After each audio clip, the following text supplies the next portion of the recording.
नमो नारायण। जय गौ माता, वंदे मातरम। हार्दिक प्रणाम और हृदय से ओम शम शनिश्चराय नमः।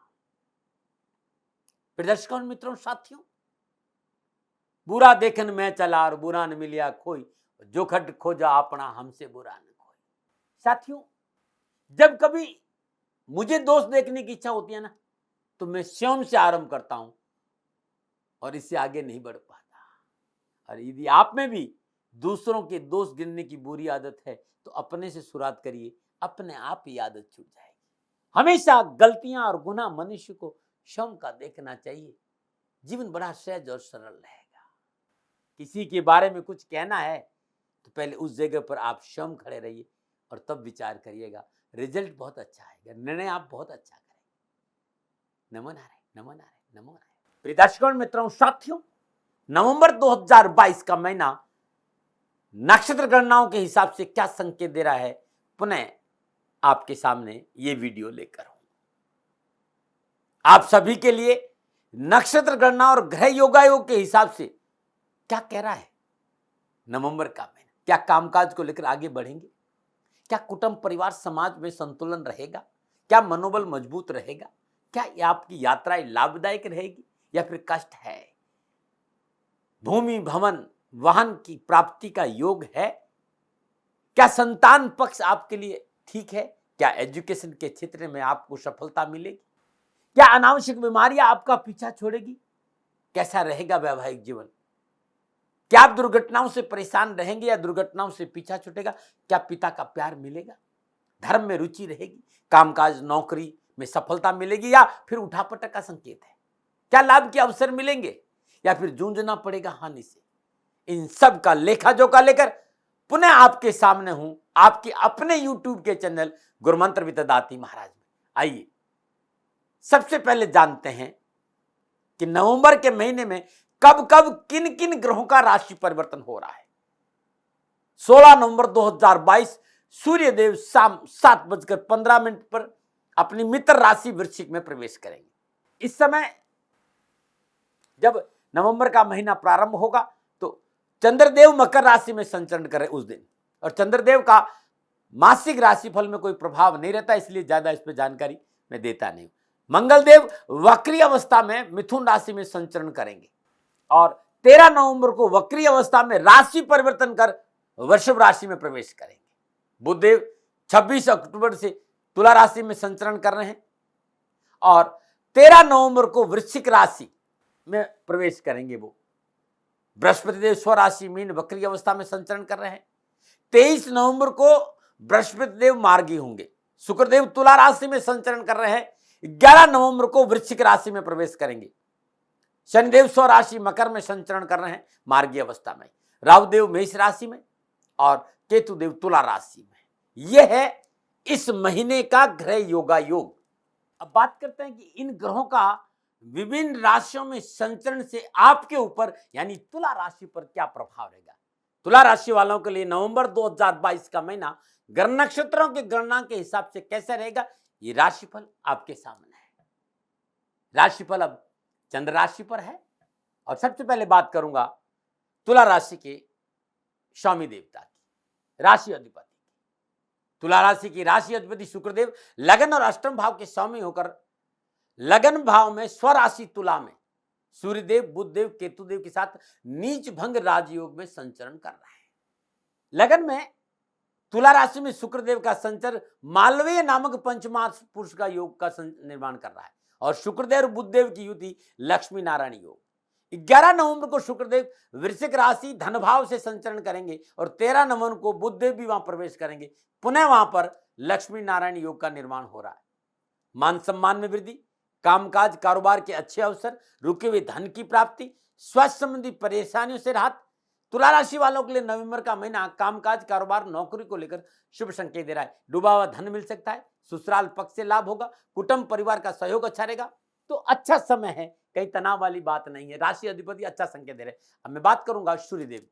सूर्यदेव तुला राशि वालों के लिए 11वें भाव का स्वामी यानी लाभ भाव का स्वामी होकर लगन भाव में चतुर्ग्रही योग में संचरण करा है। मनोबल मजबूत होगा, मनो आवश्यकताओं की पूर्ति होगी, कामकाज, नौकरी, कारोबार और शोध के क्षेत्र में सफलता के अच्छे अवसर मिलेगी और स्वास्थ्य संबंधी परेशानी से छुटकारा मिलेगा। लगन भाव में नीच भंग राजयोग में संचरण कर रहे हैं सूर्यदेव, सुख समृद्धि और वृद्धि का अच्छा संकेत है। 16 नवंबर के बाद सूर्यदेव वृश्चिक राशि दूसरे भाव में संचरण करेंगे और दूसरा भाव धन, कुटुंब, वाणी, बैंकिंग और संवाद का भाव है। सूर्यदेव का दूसरे भाव में संचरण थोड़ा सा सावधानी का संकेत दे रहा है। वाणी पर संयम रखें, खान पान पर ध्यान दें, अनावश्यक पारिवारिक तनाव से बचे, साथ ही निजी खर्चों पर अंकुश लगाना बहुत जरूरी होगा। धन भाव में सूर्यदेव का संचरण अकस्मात धन हानि का संकेत दे रहा है, लापरवाही मत करिएगा। नमो नारायण। बात करते हैं मंगल देव की। मंगल देव सप्तम और दूसरे भाव के स्वामी होकर नवम भाव में वक्री अवस्था में संचरण करें। यहां 13 नवंबर तक मंगल देव रहेंगे। 13 नवंबर को मंगल देव वक्री अवस्था में राशि परिवर्तन करके वृषभ राशि में आएंगे। भाग्य स्थान में विराजमान मंगल देव की चतुर्दृष्टि 12वें भाव पर, सप्तम दृष्टि तीसरे भाव पर, अष्टम दृष्टि चतुर्थ भाव में अपनी उच्च राशि मकर को रहेगी। मंगल देव का यह संचरण तुला राशि वालों के लिए अच्छे अवसर और लाभ के बेहतर संकेत दे रहा है। आत्मबल मजबूत होगा, भाग्य आपके पक्ष में करने लगेगा। लाभदायक लंबी यात्राओं के साथ साथ विदेश यात्रा का योग भी नजर है। 13 नवंबर को मंगल देव अष्टम भाव में वक्री अवस्था में वृषभ राशि में संचरण करेंगे, तो माह के अंत तक थोड़ा सा सावधानी का संकेत नजर है। विवादों से बचे, कानूनी मामलों में लापरवाही नहीं करें और सरकारी मामलों में संभल कर निर्णय लीजिए। अब मैं बात करूंगा बुधदेव की। बुधदेव नवम और 12वें भाव के स्वामी होकर सूर्यदेव, शुक्रदेव और केतुदेव के साथ 13 नवंबर तक लगन भाव में संचरण करेंगे लक्ष्मी नारायण योग में। 13 नवंबर के बाद वृश्चिक राशि दूसरे भाव में आ जाएंगे और दूसरे भाव में भी शुक्रदेव और बुधदेव की युति लक्ष्मी नारायण योग का निर्माण कर रही। भाग्य स्थान का स्वामी लगन और दूसरे भाव से संचरण करेगा, गणनाएं लाभ का संकेत दे रही है। रोजगार के साधन उपलब्ध होंगे, स्वास्थ्य संबंधी परेशानी से मुक्ति मिलेगी, कारोबार में अनुकूलता आएगी, देश विदेश से कारोबारी संबंध बनेंगे और देश विदेश से यात्राओं का योग भी है। लेकिन निजी रिश्तों को लेकर पवित्रता और पारदर्शिता बहुत जरूरी, इस बात पर ध्यान दीजिएगा। अब बात करते हैं बृहस्पति देव की कि नवंबर के महीने में तुला राशि वालों के लिए बृहस्पति देव क्या संकेत दे रहे। बृहस्पति देव तीसरे और छठे भाव के स्वामी को स्वराशि मीन में वक्री अवस्था में संचरण करें। 23 नवंबर को बृहस्पति देव मार्गी हो जाएंगे, भय भ्रम भ्रांति से पीछा छूटेगा, परीक्षा प्रतियोगिता के क्षेत्र में अच्छे अवसर प्राप्त होंगे, कर्जों में कमी आएगी, आर्थिक पक्ष सुदृढ़ होगा, नौकरी के अच्छे अवसर प्राप्त होंगे। इसके साथ ही देश विदेश से कारोबारी यात्राओं का योग भी और जॉब को लेकर आप भाग्यशाली रहेंगे। बात शनिदेव की करते हैं कि शनिदेव तुला राशि वालों के लिए नवंबर के महीने में क्या संकेत है। शनिदेव तुला राशि वालों चतुर्थ और पंचम भाव के स्वामी होकर चतुर्थ भाव स्वराशि में संचरण कर रहे। शनिदेव केंद्र और त्रिकोण के स्वामी होकर शश नामक पंच महापुरुष योग में चतुर्थ भाव में स्वराशि मकर में संचरण करें। बृहस्पति देव और शनिदेव का त्रिएकादश संबंध और शनिदेव, सूर्यदेव, बुधदेव, केतुदेव और शुक्रदेव का चतुर्दश संबंध, कॉन्फिडेंस मजबूत होगा, नौकरी में सफलता के अच्छे अवसर प्राप्त होंगे, शत्रु कमजोर होगा, चल अचल संपत्ति की प्राप्ति के अच्छे योग। नवंबर महीना कामकाज, कारोबार, नौकरी को लेकर अच्छी स्थिति का संकेत दे रहा है। बात राहुदेव की करते हैं। राहुदेव आपके सप्तम भाव में और सप्तम भाव में विराजमान राहुदेव थोड़ी सी सावधानी का संकेत दे रहे हैं। अत्यधिक आत्मविश्वास से बचे, विवादी सौदों में पूंजी निवेश नहीं करें, उधार लेन देन में सावधानी बरतें और साझेदारी के काम है तो विश्वास बहुत जरूरी है, टकराव नहीं हो। विवाह संबंधी मामलों में भी थोड़ी सी सावधानी चाहिए। पार्टनर के साथ व्यवसाय को लेकर मनमुटाव नहीं रहे, इसका भी ख्याल आपको रखना होगा। केतुदेव लगन भाव में तुला राशि में संचरण करें। शुक्रदेव 11 नवंबर से नवंबर तक लगन राशि तुला में है, केतुदेव के साथ संचरण करें। आध्यात्मिक रुझान अच्छा रहेगा, कामकाज में सफलता मिलेगी, पारिवारिक सुख समृद्धि में वृद्धि होगी, परंतु रिश्तों में तल्खी नहीं आए, इस बात पर आपको ध्यान देना होगा। यह था 9 के 9 ग्रहों का लगन के आधार पर तुला राशि वालों का राशिफल और ये मोटा मोटा था। चलिए अब बात विस्तार से करते हैं कि तुला राशि वालों के लिए कामकाज, व्यवसाय, नौकरी, धन, शिक्षा, समाज, परिवार, स्वास्थ्य क्या प्रभाव रहेगा नवंबर के महीने में इन ग्रह नक्षत्रों का। राशिफल की बात करते हैं। राशिफल अब आप चंद्र राशि पर आधारित है और बात करते हैं युवा और विद्यार्थियों की। तुला राशि वालों के युवा और विद्यार्थियों के लिए शनिदेव पंचम घर में स्वराशि मकर में शश नामक पंच महापुरुष योग में संचरण कर रहे हैं। शनिदेव और बृहस्पति देव का त्रिएकादश संबंध है।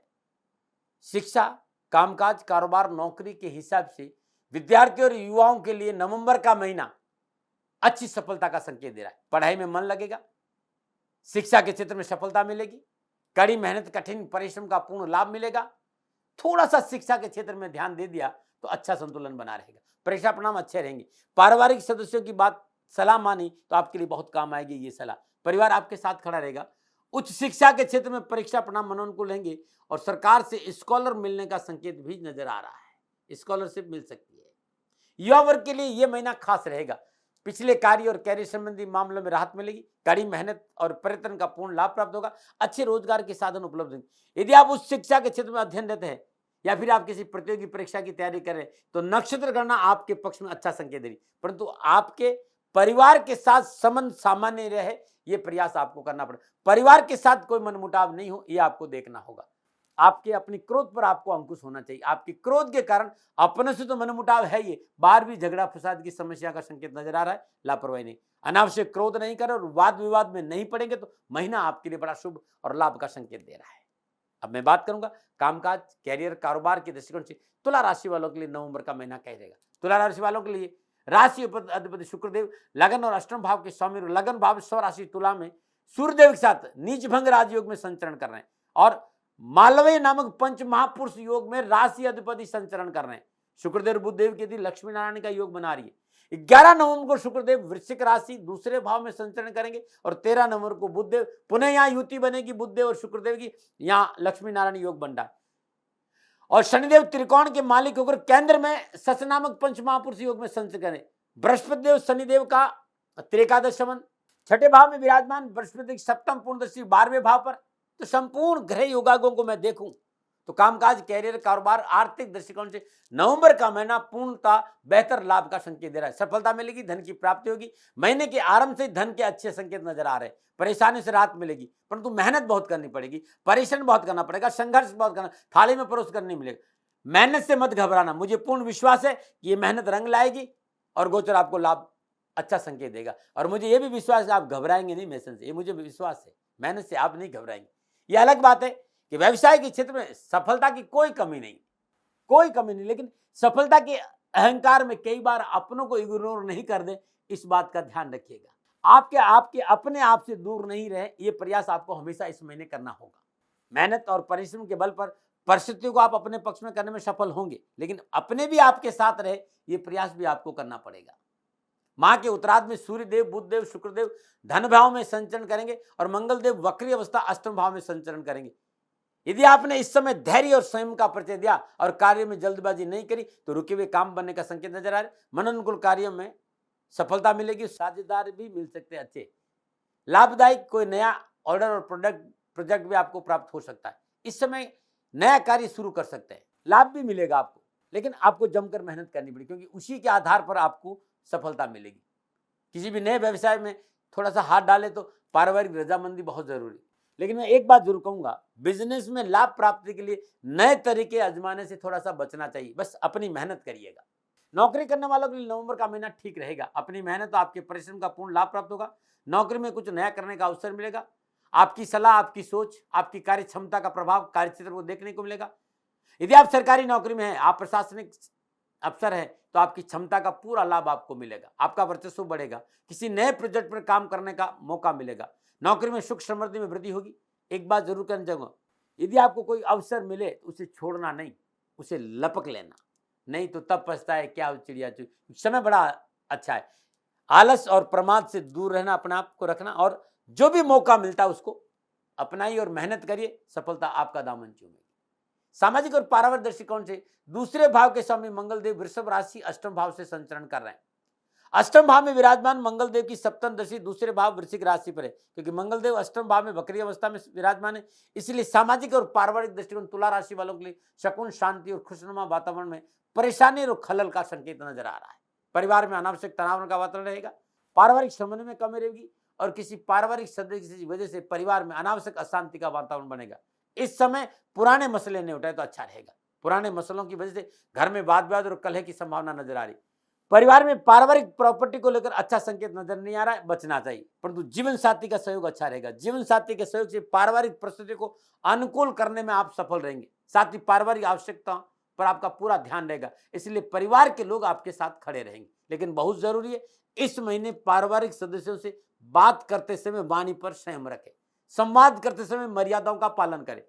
वैसे संतान पक्ष अनुकूल है और संतान संबंधी परेशान से मुक्ति भी मिलेगी। घर की सुख शांति बनाए रखने में आप मुख्य रूप से आपकी भूमिका रहेगी और वो आप निभाएंगे भी बहुत अच्छी तरह। बस वाद विवादों से इस समय दूर रहना है, विवादित बातों को अधिक तूल नहीं देना है, उन्हें समाप्त करने की कोशिश करना है। महीना अच्छा बीत जाएगा। मैं स्वास्थ्य के दृष्टिकोण से देखूं तो स्वास्थ्य के दृष्टिकोण से तुला राशि वाले नवंबर का महीना पिछले महीने की अपेक्षा इस महीने थोड़ा कमजोर रहेगा। माह के आरंभ में लगन में केतुदेव, सूर्यदेव, बुद्धदेव, शुक्रदेव की उपस्थिति, छठे भाव में वक्री बृहस्पति की उपस्थिति, अष्टम भाव में वक्री मंगल देव की उपस्थिति इस बात का संकेत दे रही कि यह महीना स्वास्थ्य को लेकर थोड़ा सा सावधानी से बिताना चाहिए। मौसम का परिवर्तन हो रहा है, सर्दी का आगाज हो चुका है, थोड़ा सा सावधानी संभल कर चलना बहुत जरूरी है। अनावश्यक मानसिक तनाव अपने ऊपर हावी नहीं होते, खान पान पर ध्यान दे, संयम और धैर्य से काम करो, क्रोध पर काबू रखे। सर्दी जुकाम इससे बचना बहुत जरूरी है। उच्च रक्तचाप और पेट संबंधी किसी समस्या में लापरवाही नहीं बरते। खान पान की लापरवाही से पेट संबंधी समस्या का संकेत नजर आ रहा है और वाहन आदि को सावधानी चलाए। चिकित्सा में लापरवाही नहीं करे। दैनिक दिनचर्या को सुव्यवस्थित रखना बहुत जरूरी है, अन्यथा तकलीफ हो सकती है। विशेष जो धैर्य संभाल सकता है वो सब कुछ संभाल सकता है, इसलिए सब्र की अंगुली पकड़कर आगे बढ़े। परेशानी तो से सभी परेशान होते हैं, इसमें कोई नई बात नहीं है, लेकिन मेरे मित्र परेशानी में जिसके कदम नहीं डगमगाए असली इंसान वही है। इसलिए विवादों में ना पड़े, अपवादों में रहे तो आपकी जिंदगी बेहतर ढंग से जी सकते हैं। आप विवादों से दूर रहे तो आप अपनी जिंदगी को बेहतर ढंग से जी सकते हैं। क्या उपाय करें तुला राशि वालों? इस महीने हर रोज प्रातःकाल नित्य कर्म स्नान उपरांत श्रद्धापूर्वक अपने पूजा स्थान में शुद्ध देसी घी का दीपक जलाए और नरवाण मंत्र ओम ऐं ह्रीम क्लीम चामुंडाय बीच दुर्गा नवराण मंत्र का 108 बार जाप हर रोज करें। और भगवान शिव के शिवलिंग पर मीठा दूध चढ़ाना आपके लिए बड़ा लाभ और शुभदायक रहेगा नवंबर के महीने में। नमन। फिर दर्शकों और मित्रों साथियों, ये तुला राशि का राशिफल था नक्षत्र गणों के आधार पर आंकलन मेरा। पुनः मेरा निवेदन, न भय न भ्रम न विवाद न तर्क, सेकंड ओपिनियन का अधिकार हमेशा मैंने आपको दिया है। मानो न मानो ये आपकी मर्जी। मैंने अपना अनुभव आपके सामने शेयर किया है, दबाव नहीं। हाँ, मेहनत करते समय, परिश्रम करते समय कोई भूल हो गई हो तो उस भूल के लिए दोनों हाथ जोड़कर क्षमा मांगता हूँ। आप सुखी रहें, आप स्वस्थ रहें, समृद्धिशील रहें, शनिदेव के चरणों में मेरी प्रार्थना। ओम नमो नारायण। राजस्थान का हर व्यक्ति जानता है दाती महाराज गायों से बहुत प्यार करते हैं, बेटियों से बहुत प्यार करते हैं। हजारों सैकड़ों बेटियों के लिए, जीवन के लिए मैंने अपना संपूर्ण जीवन दिया है और ये मेरा शौक था, मेरी राष्ट्र की धरोहर थी और ये करना मेरा कर्तव्य और कर्म था। मैं आपको किसी वजह से नहीं सुना रहा हूं, बस खाली बता रहा हूं कि ये मेरा जीवन का लक्ष्य रहा है। मनुष्य हूं और मानव होने के नाते मेरा कर्तव्य है कि मैं अपनी राष्ट्र की सेवा करूं। मैं इस राष्ट्र का नागरिक हूं। 30 सालों से मैं बेटी बचाओ और गौ सेवा में अपना जीवन इस राष्ट्र के साथ लगाया है। वर्तमान परिस्थितियां आर्थिक दृष्टिकोण से मेरी अनुकूल नहीं है। धन नहीं मांग रहा हूं कि मुझे आप पैसे दीजिए, नहीं, पहले भी कभी नहीं मांगा और अब भी मैं नहीं कह रहा हूं। और ये मेरा अहंकार नहीं है, क्योंकि धन को लेकर मैं राष्ट्र के सामने कभी नहीं आया था। हमेशा मैंने एक आख साहब सेवा करी, आप, मैं भी सेवा करता हूं, आप भी सेवा करें। धन नहीं चाहिए, लेकिन वर्तमान में जो आर्थिक परिस्थिति है वो मेरे को ये कहने के लिए मजबूर कर रही है कि सन्निधान गौशाला की गायें दुखी नहीं रहे, इसके लिए मुझे आपका सहयोग चाहिए। और सहयोग के लिए मैं स्वयं आपके साथ खड़ा हूं, आपकी समस्याओं के समाधान के लिए। भाई, आप अपनी जन्म कुंडली का अवलोकन कराना चाहते हैं, आप अपनी जन्म कुंडली बनाना चाहते हैं, आपको बहुत सी चीजों की जानकारी चाहिए, तो मैं आपके साथ खड़ा रहूंगा, पूरे साल खड़ा रहूंगा, जब तक जीऊंगा तब तक खड़ा रहूंगा। नंबर आ रहा है, इन नंबरों पर संपर्क करिए, आप मेरे से बात करिए, लेकिन इसकी एवज में गायों के लिए चारे की व्यवस्था कर लीजिए। और इसीलिए मैंने कहा था कि भाई थोड़ा दिन इस समय मैं परेशानी में हूं और मेरी गायें चारों को लेकर थोड़ी सी परेशान है। ऐसा हृदय से आया, लोगों ने कहा कि राष्ट्र आपसे प्यार करता है दाती महाराज, एक बार निवेदन करिए। तो मैं दान नहीं मांग रहा हूं, फिर भी मैं अभी भी मेरा ये अहंकार नहीं साथियों, मेरा राष्ट्र सर्वोपरि है। मैं ये नहीं कह रहा हूं, मैं ये कह रहा हूं मैं परिश्रम करूंगा आपके लिए, और परिश्रम के एवज में गायों के लिए चारे की व्यवस्था करिए। शनि भगवान आपकी रक्षा करे और आपका जीवन सदा खुशियों से भरा रहेगा, ऐसा मेरा निवेदन। और वे लोग जो सक्षम है, सामर्थ्यवान है और जिन्हें दाती महाराज के ज्योतिषीय समाधान की आवश्यकता नहीं, तो उनको मेरा प्रणाम। क्योंकि बहुत से लोगों को मैंने देखा है पिछले एक महीने में, लगभग 20 से 25-50 लोग ऐसे भी हैं जिन्होंने सन्निधान गौशाला में 2100 रुपया चारा कर दिया है। मैं उन सब के प्रति अपना आभार प्रकट करता हूं और यह सहयोग मैं जीवन भर याद रखूंगा। मित्रों, समय ऐसा है कि मेरी परिस्थिति आर्थिक दृष्टिकोण से अनुकूल संकेत नहीं दे रही है, इसलिए मैंने राष्ट्र से कहा कि सन्निधान गौशाला में परेशानी नहीं चाहिए। सरकार सपोर्ट कर रही है, अपनी सीमाओं में रहते हुए जो सरकार करती है, लेकिन उससे पूरा नहीं पड़ता है, ये आप भी जानते हैं। शासन की अपनी एक सीमा है और अपनी मर्यादा है, और शासन के पास और बहुत से काम है। लेकिन फिर भी मैं आप सभी का धन्यवाद देते हुए हृदय से पुनः एक बार निवेदन करना चाहता हूं कि आपको लगता है कि दाती महाराज के साथ सन्निधान गौशाला में खड़ा रहना है, तो नंबर है, जरूर सहयोग करें। मेरा कोई दबाव नहीं है, प्रार्थना थी। ओम नमो नारायण। ओम नमो।